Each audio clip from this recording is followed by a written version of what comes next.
on. In addition to the traditional five senses, we also have some other senses, which are sometimes called body senses. One of which is shown on the screen here, our sense of kinesthesis. Kinesthesis, which goes hand in hand, is sometimes conflated with something called proprioception, is our system for sensing the position and the movements of our individual body parts. Proprioception is very, very similar.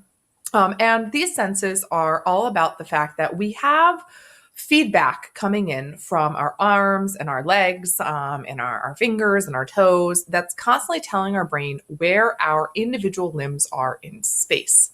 And our sense of kinesthesis allows us to feel like we have a physical body.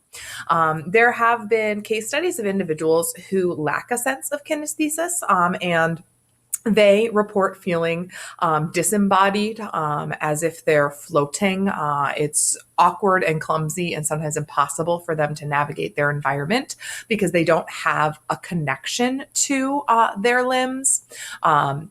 In order to learn how to navigate their world, they have to rely heavily on visual feedback.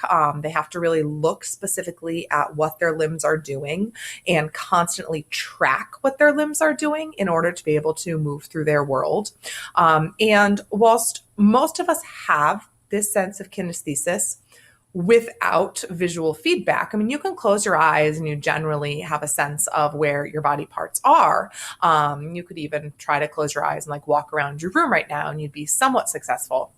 We do see, even with individuals who have a sense of kinesthesis, that visual feedback does impact our perception somewhat. And there's a really cool example of this.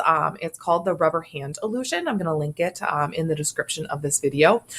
And as you watch that, you're going to be able to see that our body sense, our sense of kinesthesis, and our overall body integrity can actually be slightly altered. And our brain can be tricked a little bit by using visual feedback as well as some tactile feedback. So if you watch that, you want to be thinking about how the individuals who fall prey to or victim to, is a little bit of an exaggerated way of saying it, but who fall victim to the rubber hand illusion, how their individual sense of kinesthesis is slightly being shifted.